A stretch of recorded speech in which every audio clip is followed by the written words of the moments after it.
लड़के ने पत्थर को अपनी उंगली से हल्के से छुआ, लेकिन अगले ही पल पत्थर तुरंत टूट गया। आसपास हर कोई पूरी तरह से चौंक गया।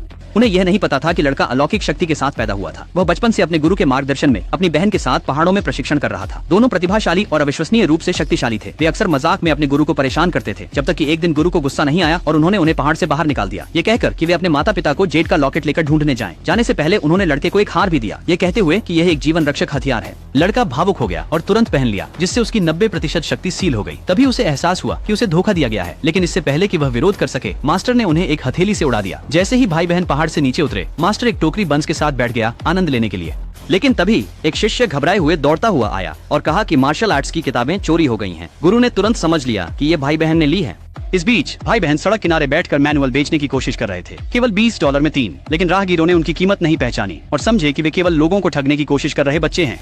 तभी लड़की ने देखा कि एक बूढ़े आदमी का पीछा एक तेज रफ्तार कार कर रही है। एक नाजुक क्षण में लड़के ने आगे बढ़कर 100 मील प्रति घंटा चल रही कार को एक हाथ से रोक दिया। लड़की ने तुरंत अवसर का फायदा उठाते हुए हस्तलिखित पुस्तिका का प्रचार किया। बूढ़ा आदमी हिचकिचाया, फिर उन्होंने $100 निकाले और उन्हें खरीद लिया। लेकिन सौदा खत्म होते ही हत्यारे कार से बाहर आ गए और सबको मारने का फैसला किया। लड़के ने शांतिपूर्वक अपनी आंतरिक शक्ति बूढ़े आदमी को स्थानांतरित कर दी। फिर बूढ़े आदमी ने चारों हमलावरों को उड़ाया। उनकी मदद के लिए आभारी होकर बूढ़े आदमी ने उन्हें घर ले जाने की पेशकश की और वादा किया कि वह उनके असली माता पिता को खोजने में उनकी मदद करेंगे। लेकिन तब तक उसकी बेटी उनकी नई माँ होगी। अगले ही पल एक शाही कारों का काफिला आ गया। यह पता चला कि बूढ़ा आदमी वास्तव में एक मार्शल आर्ट्स कबीले का सेवानिवृत्त मुखिया था और बेहद धनी था, इसलिए भाई बहनों को उसके साथ घर ले जाया गया। उसे उम्मीद नहीं थी कि उनकी डरावनी भूख होगी। उन्होंने तुरंत ही मेज साफ कर दी। अपनी बेटी को पता चलने से बचाने के लिए बूढ़े आदमी ने जल्दी से बर्तन हटवाने का आदेश दिया। फिर बच्चों से कहा कि चाहे कुछ भी हो, उन्हें उसकी बेटी को मनाना होगा कि वे वहीं रहें। लेकिन जब उसकी बेटी को इस बारे में पता चला तो उसने दृढ़ता से इनकार कर दिया, यह कहते हुए कि मार्शल आर्ट्स स्कूल संकट में है और उसे अभी भी अपने जुड़वा बच्चों को ढूंढना है जो 7 साल पहले लापता हो गए थे। उस समय पता चला कि उसने अभी जन्म दिया था जब उसके दुश्मनों ने जुड़वा बच्चों का अपहरण कर लिया और तब से वे लापता थे। उसने जोर देकर कहा कि ये 2 बच्चे नहीं रह सकते। यदि उनके पिता इसका समाधान नहीं करेंगे तो वह उन्हें खुद भगा देंगी। फिर वह उन्हें ढूंढने चली गई। जैसे ही भाई बहनों ने उन्हें देखा, वे दौड़कर उनके पैर से चिपक गए और चिल्लाए, माँ। लड़की रोते हुए उनसे चिपक गई। लड़के ने अपना सीना थपथपाया और कसम खाई कि वह उनकी रक्षा करेगा।